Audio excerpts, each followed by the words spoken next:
When a completely new idea comes around, predictably there is misunderstanding and apprehension. The more unique and original the idea, the greater is the reluctance to see it for what it is and recognize its potential. Call it the shock of the new. A populist candidate will typically be inexperienced, tentative, suspicious, and especially frightened by the idea of a contract. This is to be expected. This requires right from the outset being positive, reassuring, confident but sensitive, sincere and open. The strategy must be offered, not demanded, and framed in the most flattering manner exactly for what it is. It is a unique but powerful, unprecedented but decisive, rock-solid methodology for replacing our current corrupt pay-for-play congressmen with good, decent individuals who will represent their constituents with integrity, honesty, transparency, and accountability. Here, step by step, is how the contract should be presented to a prospective populist progressive candidate. Take your time to understand and embrace the message. Then put it into your own words. This is not a script. It's what should be communicated, but it should come from you, reflecting you as a person and your thorough understanding of and genuine commitment to the CFAR strategy. The subject you are addressing is numbered and appears here in italics, and our suggested language as to what to say follows.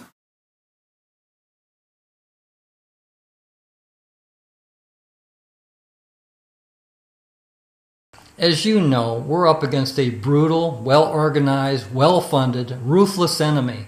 The establishment, the plutocracy which now owns and controls both major parties, has all of the money, they have the media in their pockets, they marginalize dissenting opinion, they have all but crushed the minor parties, and any renegade candidate not towing the establishment line is ignored, often even vilified and demonized. There's really only one way to fight this. We must unify across the entire populist progressive front in every single district and state and nationally assemble an enormous block of voters to challenge the manipulative and deceptive messaging, the cynical use of money, power, and political machinery which both major parties wield to isolate and destroy populist progressive campaigns by good, decent people like you.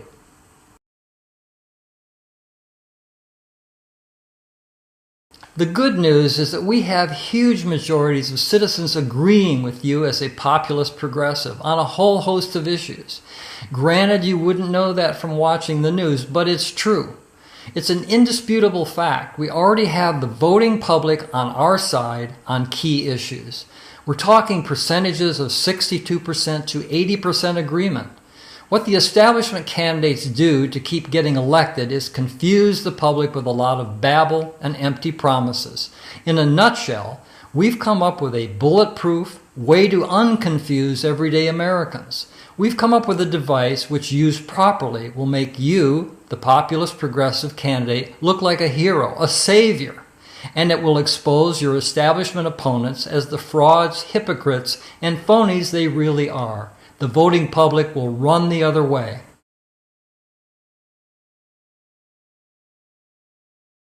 The device I'm talking about is the CFAR.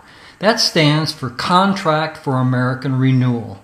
Yes, it's a contract, but before you panic, let's be clear exactly what this contract is designed to do. First, it's not there to restrict, regulate, or police you.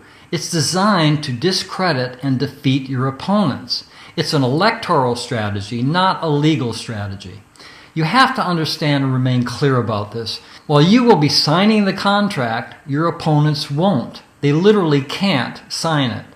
In the eyes of the voters, because you're willing to give a firm commitment in writing, guaranteeing that you will serve them faithfully, honestly, transparently, and your opponents can only hem and haw and spew out more slogans and sound bites, you will not just get the attention of voters, they'll know with absolute certainty that you are serious and that you are willing to lay it all out on the line and prove to them beyond a shadow of doubt that you are worthy of their trust and thus deserve their votes.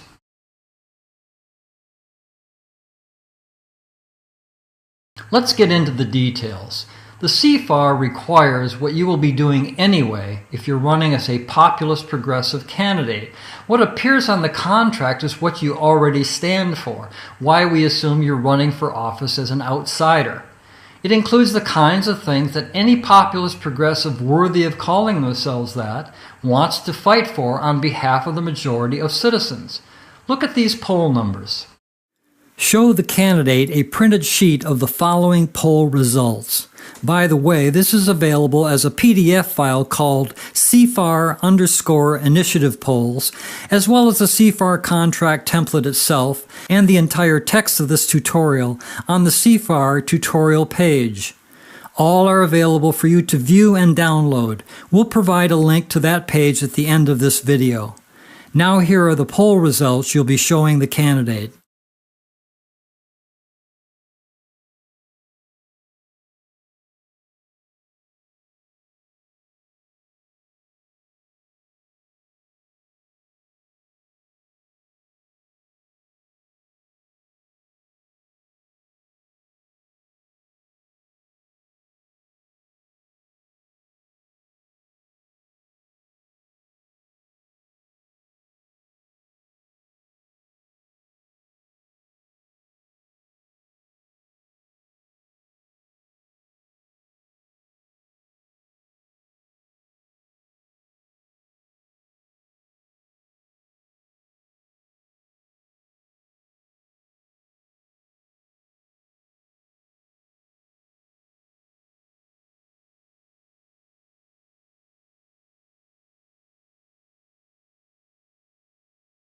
Are you with the voters on these issues?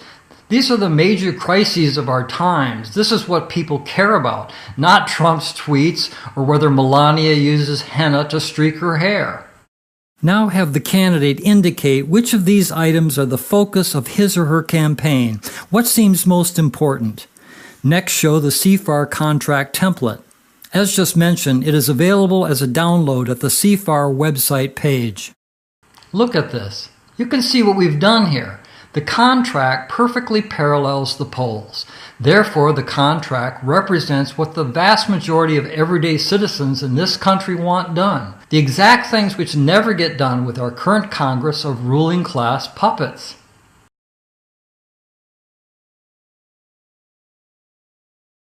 So we have a great start here. Very popular initiatives across the entire nation. At the same time, we realize there are variations in each voting jurisdiction. So the contract is not written in stone. It's flexible, designed to meet your needs. You may decide to use the CFAR as written, or you may want to tweak it, drop some items that are not crucial to your future constituents, and maybe feature a different populist progressive initiative that's not listed here.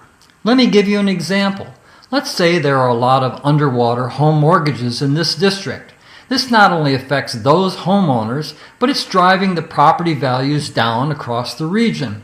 You might consider including in your CFAR a mortgage relief initiative. Here's another example. A very recent poll just indicated that nationally the support for single-payer health care is around 58%. As this controversy builds, this will probably keep going up. But let's say we find that this district has already had a lot of problems with insurance companies, or people are finding a poor range of choices for health coverage, and they're really upset about it. Then that's an item which, based on your own sensitivities to your constituents' needs, you might want to put in your CFAR for the voters here. Understand that in the end, the only items that you have in your CFAR are those which make sense for your campaign and which you can wholeheartedly commit to when you go to Washington, D.C. Having said that, signing your personalized version of the CFAR should be a no-brainer. The initiatives in your CFAR are the items you've decided are the centerpieces in your campaign and have determined will be decisive in defeating your opponent.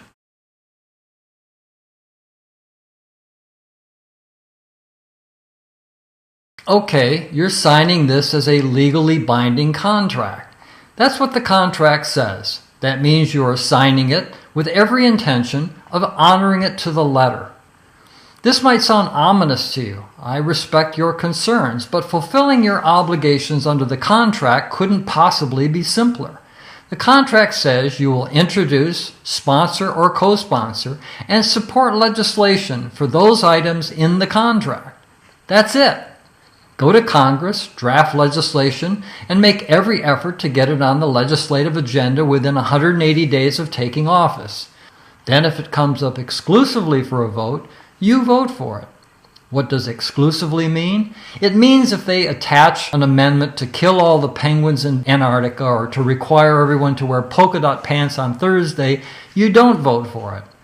If it comes up as a standalone bill, you vote for it. You also publicly and on the floor of Congress promote it. That's it. If you can't handle that, you probably shouldn't be running for office. It's the basic job description for a legislator.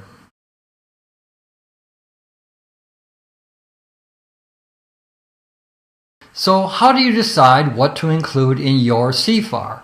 This is a critical decision and we're here to help you. To cover general questions, we'll have an entire tutorial devoted to this, and I'll share that video with you. To handle your specific questions, we're here to walk you through each step of the way. But the short answer is you should choose those initiatives which are decisive in making you look good and your opponents look bad. Meaning you want issues which are popular right here in this district with the voters, which are not supported by your opponents. The idea is to make sure they will not be able to sign this contract. That way, the voters will see, if they select you, these great things will get done, but if they vote for your opponent, they can expect more of the same excuses, chuck and jive, mumbo-jumbo, and none of the things you've included in your CFAR will get through Congress. Remember, there's a good reason your opponents can't sign the CFAR. That's because if they sign a contract guaranteeing all these wonderful things for the voters, they'll lose their campaign donations from fat cat donors, and they'll lose the support of whichever major party they belong to. We only have to look at the Bernie Sanders campaign to see what the establishment Democrats thought about his progressive agenda. Both parties support basically a conservative, centrist, regressive agenda. They might talk a good story, but as you well know, neither major party walks the walk.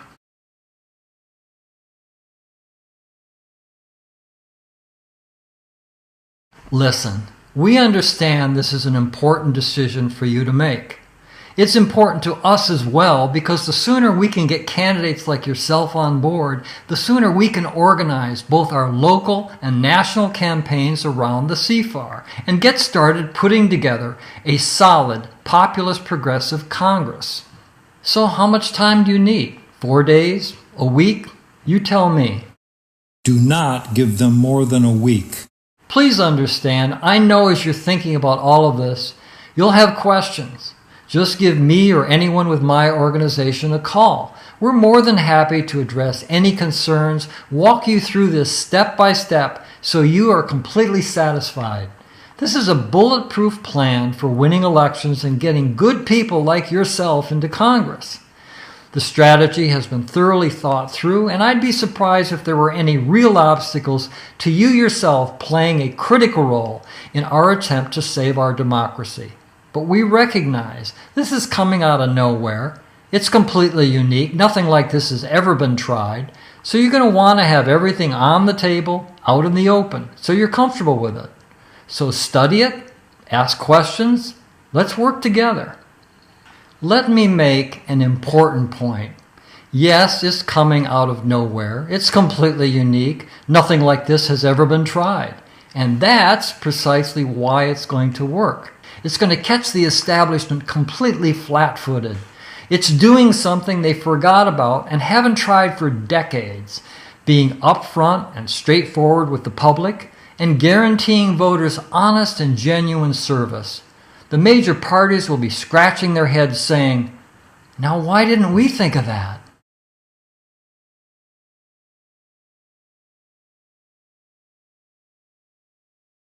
Recognize that the only way this strategy will work is if we implement it across the nation in all 50 states and all 435 congressional districts.